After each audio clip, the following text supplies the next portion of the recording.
اللهم صل وسلم وبارك على سيدنا ومولانا محمد وعلى آله وأصحابه وبارك وسلم صلاة وسلاما دائما عليك وعلى آلك وأصحابك يا رسول الله صلی اللہ تعالی علیہ وسلم۔ عزیزان ملت اسلامیہ، محترم خواتین اسلام، ناظرین و سامعین کرام، درس تفسیر کلام پاک میں سورہ بقرہ کی چوتھی آیت مبارکہ کو تلاوت کرنے کا شرف حاصل کیا گیا۔ اللہ تبارک و تعالیٰ کا ارشاد پاک ہو رہا ہے، جس کا معنی اور مفہوم یہ ہے، اور یہ لوگ اس کلام پر ایمان لاتے ہیں جو آپ کی طرف نازل کیا گیا اور جو آپ سے پہلے نازل کیا گیا، اور یہی لوگ آخرت پر یقین رکھتے ہیں۔ آج انشاءاللہ تبارک و تعالی اسی معنی اور مفہوم کے تحت نزول قرآن کے حوالے سے چند گزارشات آپ سے عرض کرنے کی سعادت حاصل کروں گا۔ اللہ تبارک و تعالی نے متقین کی نشانیاں بیان فرمائی، جن میں ایمان بالغیب ہے، اقامت صلاۃ ہے، اور انفاق فی سبیل اللہ یعنی اللہ کی راہ میں خرچ کرنا۔ اس کی برکتیں، اس کے فائدے کیا ہیں، مختصر سابقہ نشست میں آپ حضرات نے سماعت کی۔ متقین کی ایک علامت یہ بھی ہے کہ وہ اللہ تبارک و تعالیٰ کی کتابوں پر ایمان رکھتے ہیں۔ ایمان کا معنی ہے، کئی معنی ایمان کے آتے ہیں، ان میں ایک معنی ہوتا ہے یقین کرنا۔ اب اس سے یہ پتہ چلا کہ اللہ تبارک و تعالیٰ نے جو کتابیں نازل کی ہیں، متقین صرف ان کتابوں پر ہی یقین نہیں کرتے، بلکہ جو کچھ ان کتابوں میں ہے، ان کتابوں میں جو کچھ ہے اس پر یقین کرتے ہیں۔ کتاب کو مان لینا آسان ہے کہ یہ اللہ کی کتاب ہے، اللہ نے اس کو نازل کیا، جیسے ہم مانتے ہیں کہ قرآن اللہ کی کتاب ہے، مگر اس کتاب کو کتاب تو یقین کر لیا، اس کتاب کے اندر جو کچھ ہے اس پر ہمارا یقین کامل نہیں ہے۔ اگر اس پر ہمارا یقین کامل ہوتا تو آج مسلمان بے راہ روی کا شکار نہ ہوتا، فواحشات اور منکرات کی طرف وہ قدم نہ بڑھاتا، بے حیائی کی طرف نہ جاتا، بدکرداری اس کی زندگی کا مقدر نہ ہوتی، بلکہ انسان کی زندگی صاف و شفاف پاکیزہ ہوتی اور وہ ہدایت پر رہتا، صحیح راستہ چلتا، اگر وہ قرآن کے اندر والی باتوں پر یقین کرے، صرف قرآن پر یقین نہ کرے، جو اندر ہے، جس میں بندوں کو عبادات کے ساتھ ساتھ معاملات کا درس دیا گیا، معاملات کے ساتھ ساتھ حقوق کا درس دیا گیا، اس کے ساتھ ساتھ انسان کی زندگی میں جو کچھ اہم باتیں اس کے ساتھ میں رہتی ہیں، ان کو کس طریقے سے وہ لوگوں کے ساتھ میں پیش کرے، ان تمام چیزوں کا علم یہ قرآن دیتا ہے۔ اگر قرآن کی تعلیم ہمارے پاس ہوتی، قرآن کے احکامات پر عمل ہمارے پاس ہوتا، تو آج مسلمان قوم اسی ترقی پر ہوتی جس ترقی پر حضور کے صحابہ تھے۔ وہ مقام ہمیں نہ ملتا، مگر مسلمان قوم کو اللہ تعالیٰ وہی ترقی عطا فرماتا۔ اسی لیے ڈاکٹر اقبال نے اشارہ دیا، سمجھایا، وہ زمانے میں معزز تھے مسلمان ہو کر، اور ہم خوار ہوئے تاریک قرآن ہو کر۔ ہمارا تعلق جب تک قرآن سے تھا، ہمارے اسلاف کا تعلق، ان کی زندگیوں میں ہدایتیں تھیں، گناہوں سے بچتے تھے، نیک اعمال کرتے تھے، اچھائیوں کی طرف توجہ ہوتی تھی، حقوق ادا کر دیے جاتے تھے، اپنی زندگی میں جن کے حصے دینا ہے ان کے حصے تقسیم کر دیتے تھے، یہ سب کچھ ہو جاتا تھا۔ مگر جب سے مسلمانوں نے اللہ تبارک و تعالیٰ کے کلام سے اپنے رشتے کو کمزور کیا تو پھر ہم اپنے حالات خود دیکھ رہے ہیں، ہم اپنی کیفیتیں خود دیکھ رہے ہیں، ہم پر ہونے والے مظالم کا ہم اپنی آنکھوں سے دیدار کر رہے ہیں کہ کیا کیا ہمارے ساتھ ہو رہا ہے اور آگے کی پلاننگ ہمارے ساتھ میں کیا ہے، لوگ ہمارے ساتھ میں اور کیا کر سکتے ہیں۔ اس سے بچنے کا طریقہ، ایک طرف ہماری ڈیفنس کے لیے ہم سمجھتے ہیں کہ ہتھیار ہے، مگر آپ سے عرض کرنا چاہتا ہوں کہ مسلمان ہتھیار پر کم اللہ کی قدرت پر زیادہ بھروسہ کرتا ہے، اور اس لیے بھروسہ کرتا ہے کہ اس رب نے اپنے بندے کے تحفظ کا وعدہ فرمایا اس وقت میں جب بندہ اپنے ایمان کو کامل کر لے، اپنے ایمان کو مکمل کر لے۔ آپ جتنے غزوات دیکھ لیں حضور کے دور میں ہوئے ہیں، صحابہ جس غزوے کے لیے تشریف لے گئے، سواریوں کی کمی تھی، ہتھیار کی کمی تھی، طاقتوروں کی کمی تھی، مگر اس کے باوجود اللہ تبارک و تعالیٰ نے انہیں سربلندی عطا فرمائی، عزتوں کا تاج ان کے سر پر رکھا، کامیابیوں سے ہمکنار فرمایا۔ وجہ صرف یہی تھی کہ ان کا ایمان کامل تھا، اور ہم اپنے ایمان کے معاملے میں بہت زیادہ کمزور پڑ چکے ہیں۔ تو عرض کرنا یہ ہے کہ متقین کی ایک علامت یہ ہے کہ متقین اللہ تبارک و تعالیٰ کی ان کتابوں پر بھی ایمان رکھتے ہیں جو پہلے نازل کر دی گئی۔ پہلے 103 کتابیں اللہ نے نازل فرمائی، جن میں صحائف بھی ہیں۔ 103 کتابیں پہلے نازل ہوئی، ان میں حضرت سیدنا شیس علیہ السلام پر 50 صحیفے اللہ تبارک و تعالیٰ نے نازل فرمائے۔ چونکہ ابھی انسانیت کا آغاز ہو رہا تھا تو انہیں شروع ہی سے اللہ تبارک و تعالیٰ نے ہدایت کے طور پر ان کے لیے کتابیں نازل فرمائی، صحیفے نازل فرمائے، اور ان صحیفوں میں صرف عبادات کا تصور نہیں دیا گیا، ان صحیفوں میں ایک انسان کو دوسرے انسان کے ساتھ کس طریقے کا معاملہ کرنا چاہیے، اگر وہ تمہارا پڑوسی ہو اس کے ساتھ تمہاری دوستی یا تمہارے معاملات کیسے ہوں، اگر وہ تمہارا نوکر ہو اس کے ساتھ تمہارے معاملات کیسے ہوں، اگر وہ تمہارا مالک ہو اس کے ساتھ تمہارے معاملات کیسے ہوں، اگر وہ تمہارا رشتہ دار ہے اس کے ساتھ معاملات کیسے ہوں، اور اگر ان رشتہ داروں میں اور کوئی قریبی رشتہ دار ہے تو اس کے ساتھ تمہارے معاملات کیسے ہوں۔ یہ نہ سمجھیں کہ صرف قرآن کے ہی احکامات ہیں جن پر عمل کرنا ہمارے لیے ضروری ہے، ایسا ہرگز نہیں ہے۔ والدین کے ادب کا جو تصور قرآن ہمیں دیتا ہے، یہی تصور اللہ تبارک و تعالیٰ نے ہر رسول کی امت کو عطا فرمایا تھا۔ جس طرح ہمارے پاس میں روزوں کا تصور ہے، اسی طرح پچھلی امتوں کو بھی روزوں کے احکام دیے گئے تھے۔ اسی لیے قرآن کہتا ہے کتب علیکم الصیام کما کتب علی الذین من قبلکم، صرف روزے تم پر ہی فرض نہیں ہے، تم سے پہلی امتوں پر بھی روزے فرض تھی۔ یہ اور بات ہے کہ ہم کو پورا رمضان ہم پر روزے فرض کر دیے گئے، پچھلی امتوں پر کسی پر مہینے کے 3 روزے فرض تھے، کسی پر سال میں روزے فرض تھے، مگر یہ ذہن میں رکھ لیں کہ ان کے لیے عبادتیں بھی تھیں، مگر عبادات کے احکام بڑے سخت تھے۔ جہاں مسجد بنتی تھی وہیں جا کر انہیں نماز پڑھنا پڑتا تھا، عبادت کرنی پڑتی تھی، وہ اپنے گھروں میں عبادت نہیں کر سکتے تھے، کہیں سفر کے دوران رک کر مصلی بچھا کر وہ نماز نہیں پڑھ سکتے تھے۔ میرے آقا صلی اللہ علیہ وسلم نے ارشاد فرمایا، حدیث مبارکہ کا مفہوم یہ ہے کہ میرے رب نے میری امت پر یہ احسان فرمایا ہے کہ جس پاکیزہ مقام پر میری امت مصلی بچھا کر نماز پڑھ لے، اس مقام کو میرے رب نے اس کے لیے مسجد بنا دیا ہے۔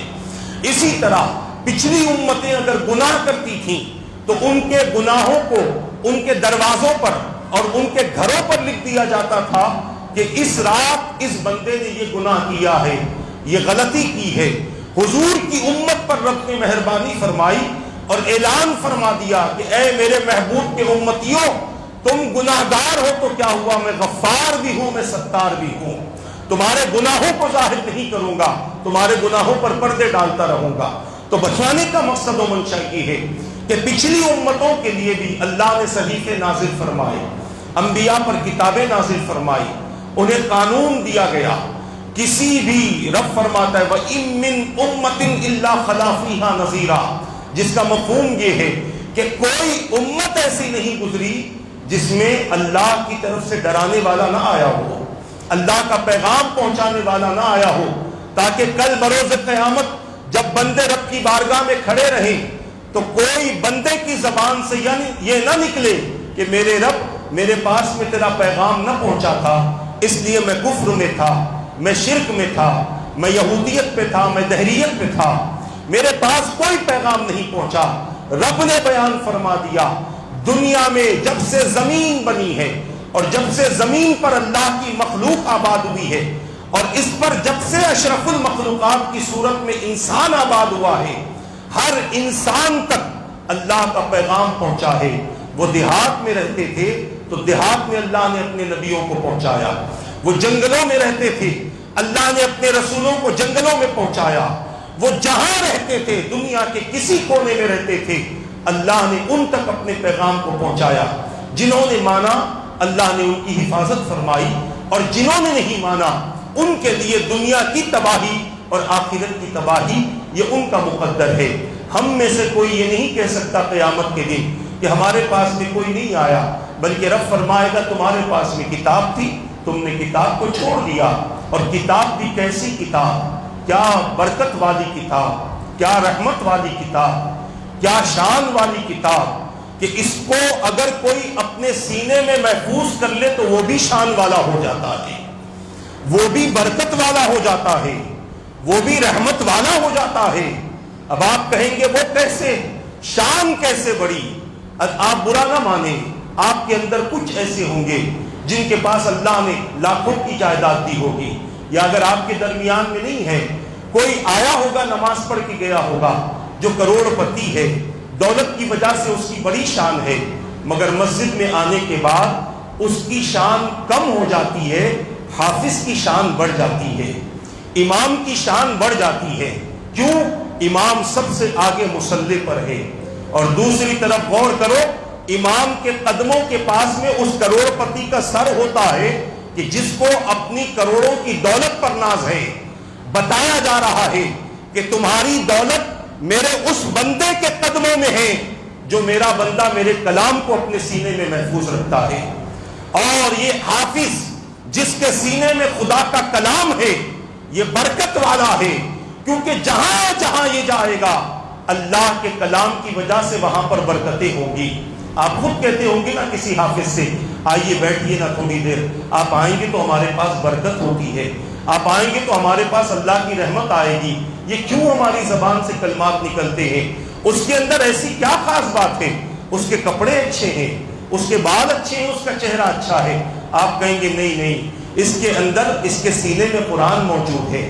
اسی لیے جب قرآن پڑھنے والا آپ کی دکان میں آتا ہے تو آپ اپنی سیٹ پر کسی کروڑ پتی کو نہیں بٹھاتے، اس قرآن پڑھنے والے کو بٹھاتے ہیں.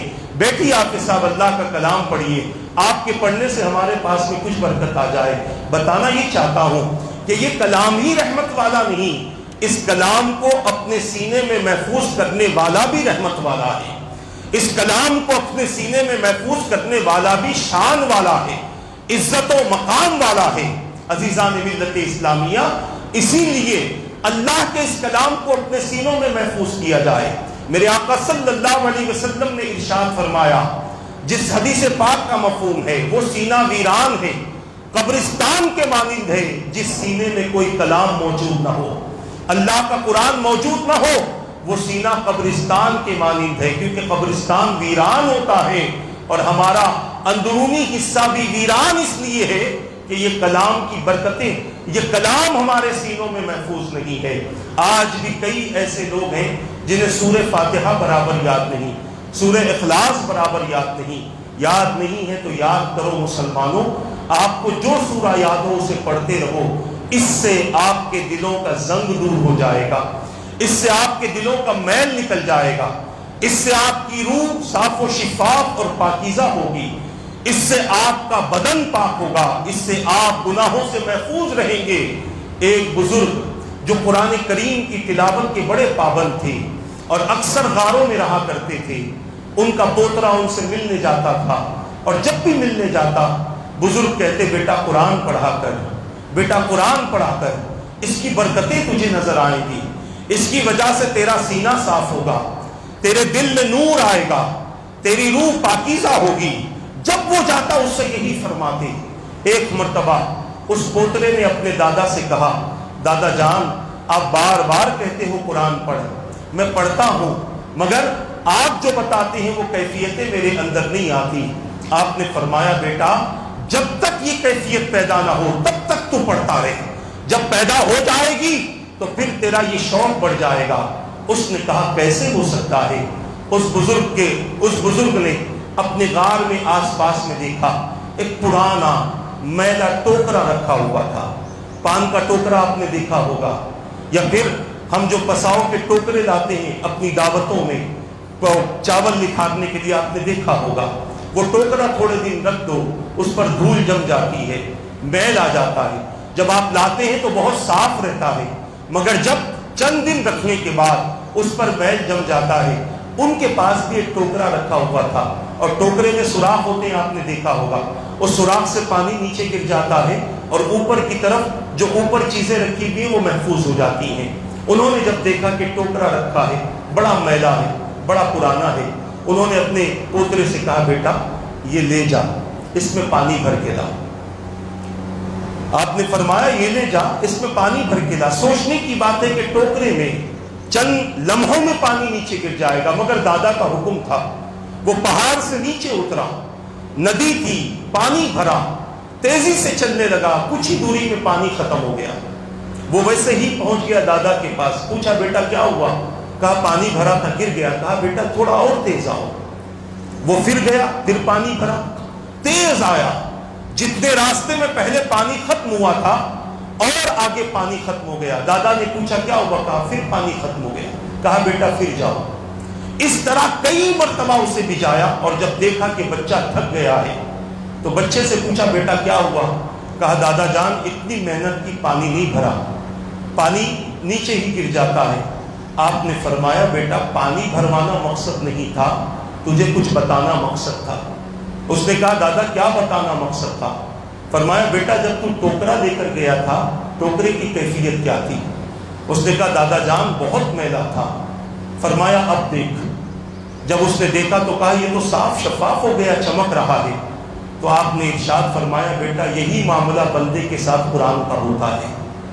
قرآن پڑھنے والا جب پڑھتا رہتا ہے تھوڑا تھوڑا کر کے اس کے دل سے زنگ نکل جاتا ہے، اور ایک وقت وہ آتا ہے کہ اس کا دل منور ہو جاتا ہے، اس کا دل چمکنا شروع ہوتا ہے۔ پڑھتے ہی کیفیتیں آ جائیں، ہم اس مقام کے نہیں ہیں۔ ہمارے دلوں پر گناہوں کے لاکھوں پردے پڑے ہوئے ہیں، دن میں ہزاروں گناہ ہم کرتے ہیں، ہم اس مقام کے نہیں ہیں، ہم اس مقام پر نہیں پہنچے جس مقام پر بابا فرید الدین گنج شکر پہنچے ہوئے تھے رحمت اللہ علیہ۔ کچھ بچے آئے، آ کر عرض کرنے لگے بابا کھانے کے لیے سالن نہیں ہے، آپ سالن کا انتظام کر دیں، آپ کے پاس تو لنگر چلتا رہتا ہے۔ انہوں نے کہا بیٹا لنگر تو ختم ہو گیا، سالن تو یہاں بھی نہیں ہے۔ تو بچوں نے کہا کیسے ہم روکھا کھانا کھائیں؟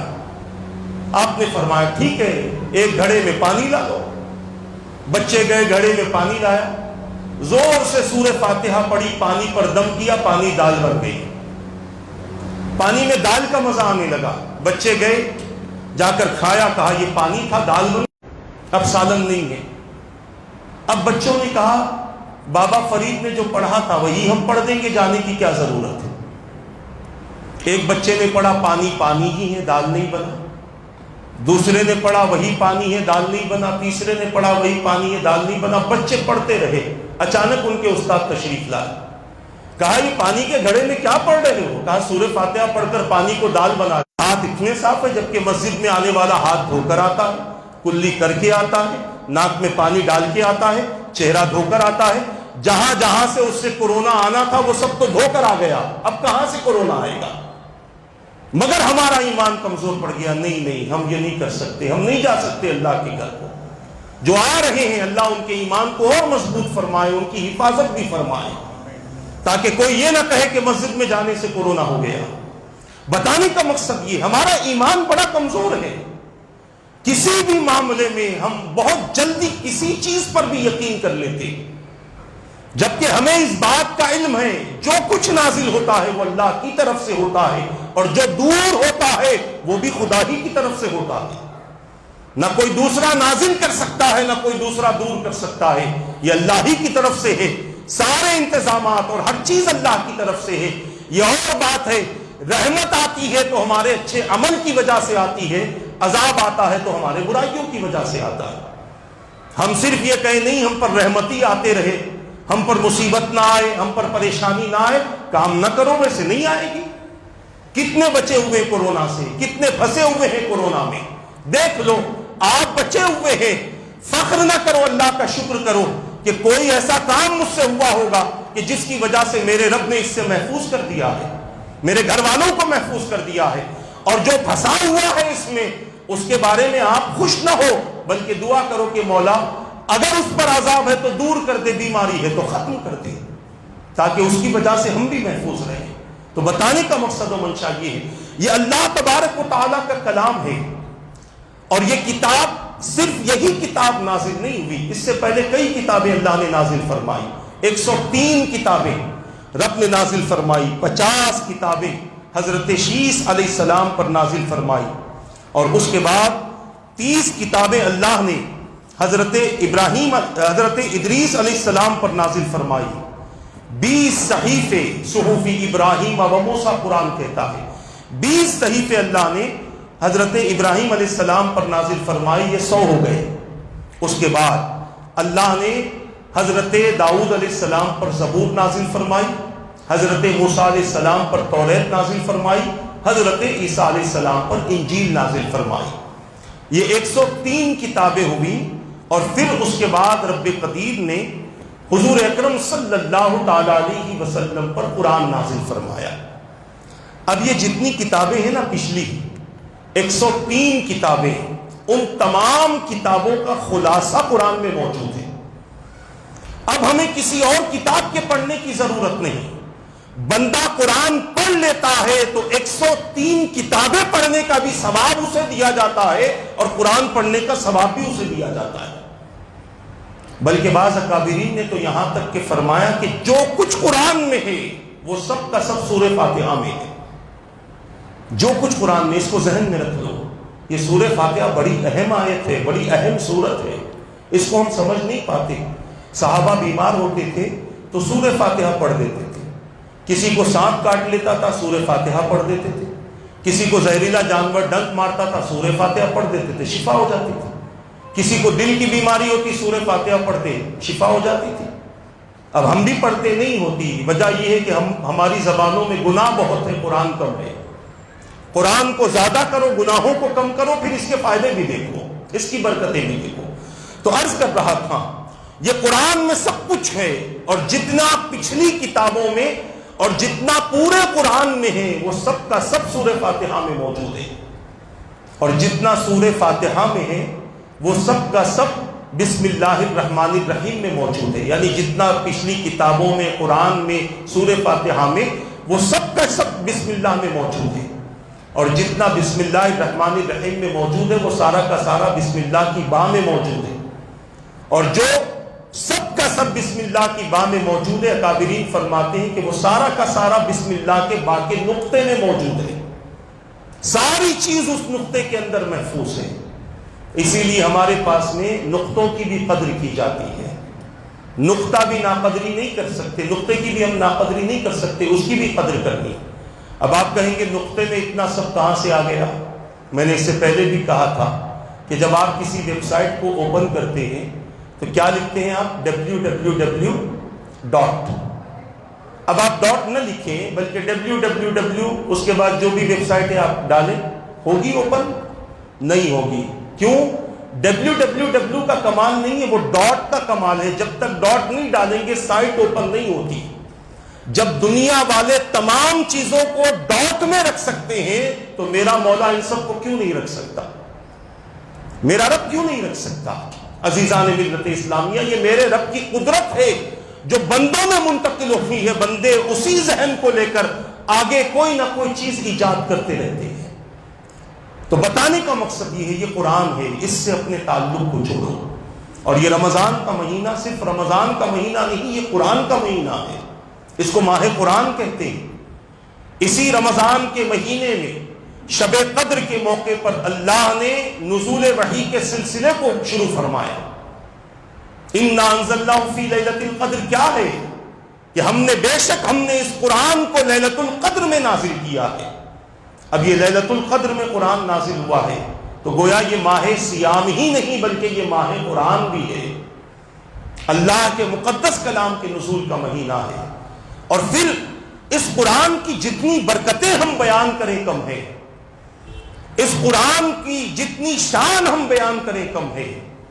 اس سے بڑھ کر اس قرآن کی اور کیا شان بیان ہو کہ اس قرآن کو یاد کرنے والا جب قیامت کے دن اٹھے گا تو اس حال میں اٹھے گا کہ اگر وہ قرآن پر عمل کرتا رہا، اپنی زندگی کو گناہوں سے محفوظ رکھے رہا، تو کل بروز قیامت اس بچے کی وجہ سے اس کے ماں باپ کے سر پر نور کے ایسے تاج کو رکھا جائے گا جس کی روشنی کے سامنے سورج کی روشنی بھی کم پڑ جائے گی۔ قیامت کے دن دیکھنے والے پوچھیں گے کہ فرشتوں یہ کون ہیں، کس امت کے نبی ہیں؟ فرشتے کہیں گے یہ امت کے نبی نہیں بلکہ محمد الرسول اللہ صلی اللہ علیہ وسلم کے امت کے حفاظ کے والدین ہیں، جن کے سینوں میں قرآن محفوظ تھا، ان کے ماں باپ ہیں جن کو اللہ نے آج یہ اعزاز عطا فرمایا۔ اور حافظ قرآن سے کہا جائے گا تو قرآن پڑھتا جا، مرتبے پڑھتا چلا جا۔ 6000 سے زیادہ آیتیں ہیں، اللہ کا اگر وہ بندہ قرآن پر عمل کرتا رہا تو 6000 سے زیادہ اللہ اسے جنت کے مراتب عطا فرمائے گا۔ اس کی بڑی برکتیں ہیں مسلمانوں۔ میں نے ایک مقام پر کہا تھا، اپنے گھروں سے چھوٹی ہو کہ بڑی ہو کوئی مصیبت دور کرنا چاہتے ہو تو قرآن پڑھو، اس سے آسان ذریعہ کوئی نہیں ہے ہمارے گھر سے مصیبتوں کو ختم کرنے کا۔ یہاں آپ قرآن کھولتے ہیں پڑھنے کے لیے، ادھر سے اللہ کی رحمت کے دروازے کھلتے ہیں آپ کے گھر کے لیے۔ اور صرف رحمت کے دروازے نہیں کھلتے، آپ کے گھر پر سکینت لے کر، سکون لے کر فرشتے آپ کے گھر پر نازل ہوتے ہیں۔ جب تک آپ قرآن پڑھتے ہیں اس وقت تک آپ کے گھر پر اللہ کی رحمت بھی نازل ہوتی ہے اور سکینت بھی نازل ہوتی ہے۔ تو خالی MP3 میں لگا کر وہ کیا کیا ہوتا ہے، پین ڈرائیو ہوتا ہے، میموری کارڈ ہوتا ہے، فون میں تو اب سب کچھ آ گیا ہے، اس میں لگا کر یہاں وہاں کام کرتے ہوئے قرآن نہ سنو، اس سے رحمت نہیں آتی، اس سے عذاب آتا ہے۔ بہت ساری عورتیں گھر میں قرآن لگاتی ہیں، کپڑے بھی دھو رہی ہیں، بچوں کا پیشاب بھی صاف کر رہی ہیں، باتھ روم بھی جا رہی ہیں، سب کچھ ہو رہا ہے، قرآن چل رہا ہے۔ ٹی وی سیریل چلتا ہے تو ایسے کرتے ہو؟ نہیں کرتے نا، کیوں نہیں؟ اسے دیکھنا بھی ضروری ہے، تو اسے جب دیکھنا ضروری ہے اس کا سننا بھی ضروری ہے۔ وَإِذَا قُرِئَ الْقُرْآنُ فَاسْتَمِعُوا لَهُ وَأَنصِتُوا لَعَلَّكُمْ تُرْحَمُونَ۔ رب نے بیان فرما دیا جب قرآن پڑھا جائے فَاسْتَمِعُوا لَهُ، غور سے سنو۔ تراویح میں پیچھے بیٹھ کر فون لے کر نہ بیٹھو کہ امام صاحب پہلی رکعت کریں گے، اللہ اکبر کہیں گے تو ہم جا کر ملیں گے، نہیں، غور سے سنو۔ آج تو کئی نوجوان بچے پہلی رکعت میں بیٹھ جاتے ہیں، واٹس ایپ کھول لیا، فیس بک کھول لیا، سب کچھ گندگی مسجد میں بھی ہو رہی ہے، ساری گندگیاں مسجد میں چل رہی ہیں۔ میں آپ سے مسجد کے آداب کے بارے میں پوچھنا چاہتا ہوں، کچھ پتا ہے؟ آپ پولیس اسٹیشن جا کر یہ کر سکتے ہو؟ بتاؤ مجھے، کورٹ میں جا کر یہ کر سکتے ہو آپ کہیں گے نہیں کر سکتے، کیوں نہیں؟ وہاں کا قانون ہے، تو مسجد کا کوئی قانون نہیں، اللہ کے گھر کا کوئی قانون نہیں ہے، اللہ کے گھر کا کوئی ادب نہیں ہے۔ اگر عورتوں کا دیکھنا مسجد میں جائز ہوتا تو ہمارے پیچھے عورتوں کا نماز پڑھنا بھی جائز قرار دیا جاتا۔ اس میں اختلاف ہے، میں اس طرف جانا نہیں چاہتا، پڑھ سکتی ہیں عورتیں مسجد میں آ کر نماز، مگر اس میں علماء کا بڑا اختلاف ہے۔ روکنے کی وجوہات بھی بیان کی گئی، بلانے کی وجوہات بھی بیان کی گئی، وہ مسئلے میں نہیں جانا چاہتا، صرف بتانا ہی چاہتا ہوں۔ آپ پولیس اسٹیشن میں یوز نہیں کر سکتے، کیوں؟ یوز کریں گے تو آپ قانون کے خلاف ہو جائیں گے۔ آپ پر سزا نافذ ہو سکتی ہے. آپ کورٹ میں موبائل یوز نہیں کر سکتے. آپ کہیں آپ انٹرویو دینے گئے ہیں, آپ وہاں پر فون یوز نہیں کر سکتے. کیوں؟ وہاں کے قانون کے خلاف ہے. تو مسجد کے بھی تو قانون ہے نا مسلمانوں, اللہ کے گھر کا بھی قانون ہے. آپ یہاں آتے ہیں پاک ہونے کے لیے, بیٹھ کے فیس بک دیکھتے رہے تو کہاں پاک ہوں گے؟ واٹس ایپ پہ میسیجز کرتے رہیں گے, کہاں پاک ہوں گے؟ مسجد میں بیٹھ کے فون پر بات کرتے رہیں گے, کہاں سے پاک ہوں گے؟ بتانے کا مقصد یہ ہے کہ قرآن رب فرماتا ہے سنو غور سے.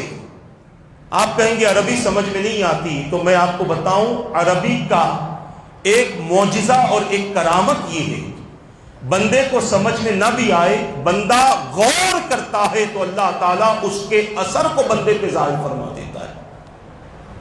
یہ عربی کا معجزہ ہے اور یہ قرآن کا معجزہ ہے. قرآن کہتا ہے وَإِذَا سَمِعُوا مَا أُنزِلَ إِلَى الرَّسُولِ تَرَىٰ أَعْيُنَهُمْ تَفِيضُ مِنَ الدَّمْعِ مِمَّا عَرَفُوا مِنَ الْحَقِّ. جب نجاشی کے سامنے صحابہ نے قرآن کی تلاوت کی تھی اور جب انہوں نے قرآن کو غور سے سنا تھا تو اللہ فرماتا ہے کہ اے حبیب ان کی آنکھوں میں آنسو جاری ہو گئے تھے. ایک کافر سنتا ہے تو آنکھوں میں آنسو جاری ہو سکتے ہیں آنکھوں سے. ہم تو مسلمان ہیں, ہمارا تعلق تو قرآن سے ہے, کیوں ہم اللہ کے کلام سے ایسا تعلق نہیں جوڑتے؟ اس سے ہدایت حاصل کرو مسلمان. یہی ہے جو قیامت کے دن بخشوائے گا. مسلمہ متفقہ حدیث ہے میرے آقا کی کہ رمضان اور قرآن کل قیامت کے دن بندے کی سفارش کریں گے. رمضان کہے گا میری وجہ سے بھوکا رہتا تھا, اسے بخش دے. قرآن کہے گا مجھے بار بار پڑھتا تھا, اسے بخش دے.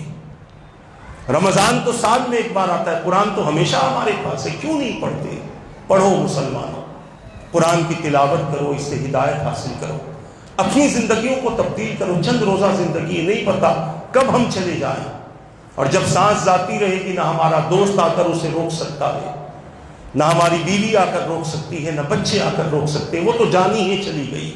اس کے جانے سے پہلے کچھ ایسے کام کرو کہ جس سے ہماری آخرت کی اور قیامت کی تیاری ہو. دوسری بات, آخری بات کہہ کر گفتگو کو مکمل کر دو. دوسری بات قرآن نے کہی, پہلی بات غور سے سنو, اب دوسری بات قرآن نے کہا وَأَنصِتُوا, خاموش ہو جاؤ, سناٹا کر دو بالکل. کوئی اگر آ کر تم سے بات کرنا چاہے تو خاموش بٹھا دو اور اس کو اشارہ کر کے بٹھا دو کہ میں سن رہا ہوں, تم بھی سنو. کیوں؟ ان دو وجوہات, اگر کسی نے قرآن کے ساتھ میں ایسا معاملہ کیا تو رب فرماتا ہے لعلکم ترحمون, تاکہ تم پہ رحم کیا جائے. تم پر رحم اسی وقت ہوگا جب قرآن غور سے سنو گے, تم پر رحم اسی وقت ہوگا جب اس اللہ کے کلام کو سنتے ہوئے خاموشی اختیار کرو گے. انشاءاللہ یہ دو چیزیں ہم کر لیں, پھر اللہ کی رحمتیں ہمارے لیے, قرآن کی برکتیں ہمارے لیے, قرآن کے ذریعے راحتیں ہمارے لیے. بہت بڑی تفصیل ہے قرآن کے حوالے سے. انشاءاللہ آئندہ نشست میں ہم اسی آیت کے ایک دوسرے پہلو پر گفتگو کریں گے. وَبِالْآخِرَةِ هُمْ يُوقِنُونَ, آخرت پر یقین کرنے والے لوگ. آخرت کہتے کس کو ہیں؟ اس پر یقین کی صورتیں کیا ہوتی ہیں, اور اس پر یقین نہ کرنے والوں کی, دھوکے میں رہنے والوں کی, دنیا کے دھوکے میں رہنے والوں کی کیفیتیں کیا ہوتی ہیں. اس حوالے سے آئندہ نشست میں گفتگو ہوگی. اور یہ اعلان بھی ذہن میں رکھ لیں کہ یہ صرف رمضان کی حد تک یہ محفل نہیں ہوتی, بلکہ رمضان کے بعد بھی الحمدللہ پورا سال ہر اتوار کو صرف آدھے گھنٹے کی محفل ہوتی ہے. 1:20 پر بیان شروع ہوتا ہے, 1:50 1:55 پر الحمدللہ یہ مکمل ہو جاتا ہے. ماشاءاللہ کافی اچھی تعداد ہے. اللہ تعالیٰ آپ کو اور مجھے استقامت عطا فرمائے. ویسے بھی الحمدللہ لوگ آتے ہی ہیں. میں گزارش کرتا ہوں کہ جو اس رمضان میں سن رہے تھے اس کو پابندی کے ساتھ سنیں, تاکہ ہمیں یہ پتہ چلے کہ قرآن کے احکام ہمارے لیے کیا ہیں. آئندہ اتوار کو بھی انشاءاللہ پروگرام ہوگا, کیونکہ عید انشاءاللہ جمعہ کے دن ہوگی. 30 روزے انشاءاللہ مکمل ہوں گے. جمعہ کے دن ہی عید ہوگی, ہفتے کا ایک دن ہے. اتوار کے دن بہت سارے لوگ عید ملنے چلے جاتے ہیں, مگر ابھی پابندیاں بھی بہت ہیں. آپ سب کو پتہ ہے, ہم سب کو پتہ ہے. اللہ کا شکر ہے کہ دوسرے کئی اسٹیٹس لاک ڈاؤن میں ہیں، وہاں پر مسلمانوں ہی کی نہیں بلکہ پورے انسانوں کی کیا حالت ہے، اس میں اندازہ ہم کر سکتے ہیں، کیونکہ ایک لاک ڈاؤن ہم نے ایک رمضان لاک ڈاؤن میں گزارا ہے، کیا کیفیتیں تھیں۔ اللہ کا شکر رہا، دعائیں چلتی رہیں، اللہ نے دعاؤں کو قبول کیا، مسجد کے دروازے ہمارے لیے رمضان میں بند نہیں ہوئے، کھلے رہے، ہم سے جو ہو سکا ہم نے عبادت کی۔ اور بعض ایسے تھے جو پچھلے لاک ڈاؤن میں لڑتے تھے کہ مسجد کھولیے نماز پڑھنا ہے، اور اس لاک ڈاؤن میں نظر بھی نہیں آئے، دکھے ہی نہیں کہ کہاں چلے گئے، جب تو لڑتے تھے بہت، آپ ہمیں آنے نہیں دیتے، ہمیں پڑھنے نہیں دیتے، اور اب یہ حالت ہے کہ کھلی ہے مسجد تو نہیں آتے۔ خیر اللہ سب کو ہدایت عطا فرمائے، کسی کا مذاق اڑانا مقصد نہیں ہے۔ اب میں آپ سے ایک گزارش کرنا چاہتا ہوں، جو گائیڈ لائن ہمیں حکومت کی طرف سے دی جا رہی ہے، آپ دیکھیں N D T V India اور یہاں کے لوکل چینلز، یہاں کے کچھ حضرات ہیں جنہوں نے حیدرآباد کی ایک تصویر کو دنیا کے سامنے پیش کیا، اور حقیقت ہے وہ کوئی غلط نہیں ہے، ایک تصویر دنیا کے سامنے پیش کی گئی۔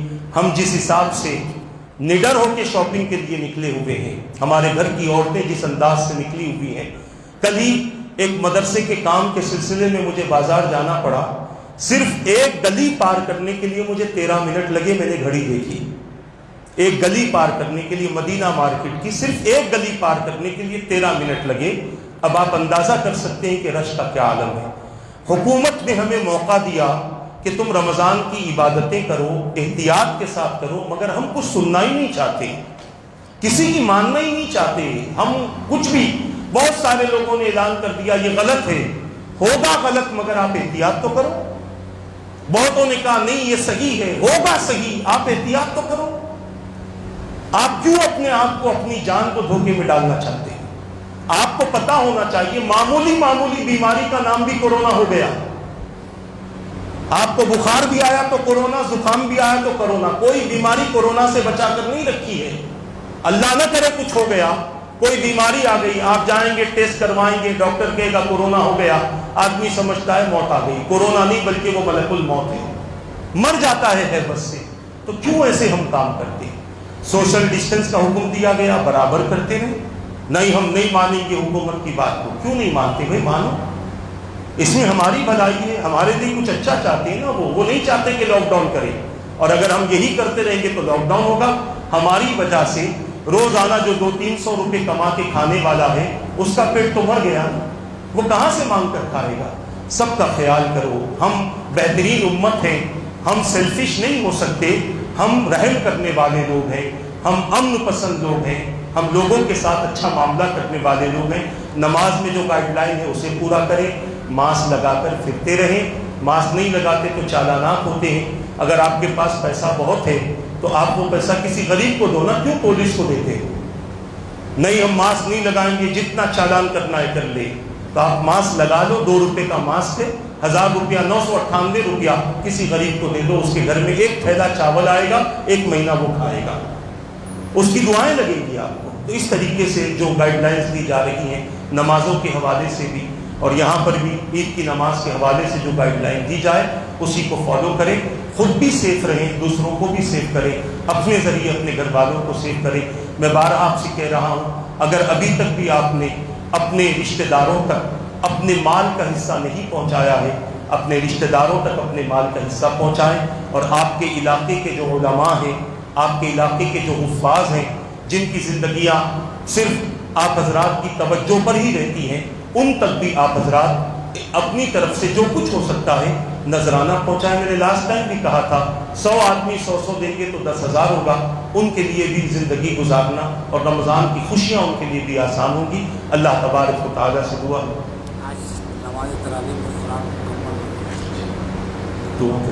اللہ تبارک و تعالیٰ سے دعا ہے کہ رب قدیر جو کچھ کہا گیا کہنے میں غلطی ہو تو اپنے حبیب کے صدقے معاف فرما۔ آغاز رمضان سے اب تک جو عبادتیں ہم سے ہوئی ہیں مولا اسے قبول فرما، جو غلطیاں کوتاہیاں ہوئی ہوں مولا اس کو معاف فرما دے۔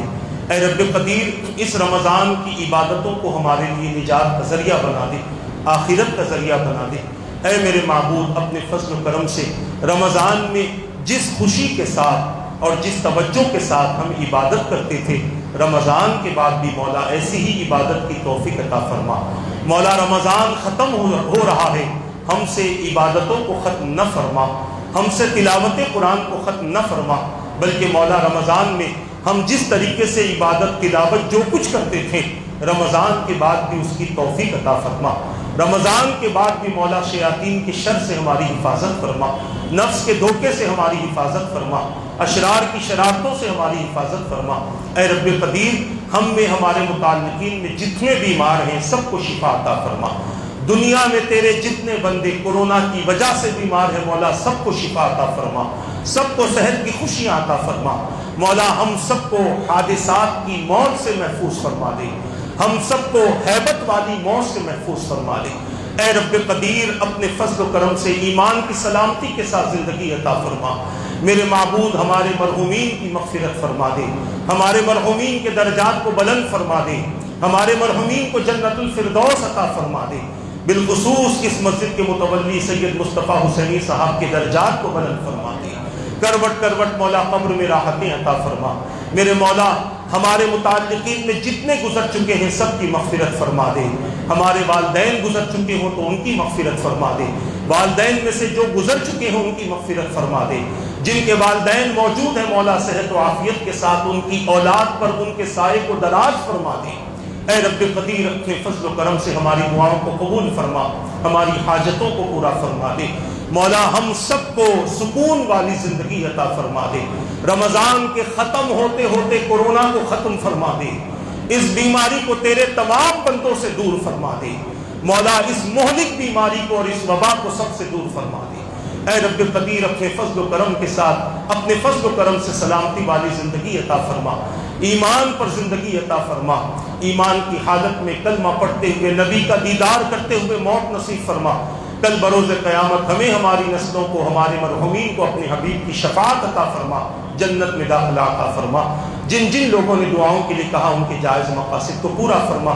مولا یہاں پر بڑے حضرات، بچے، خواتین، بچیاں سب موجود ہیں۔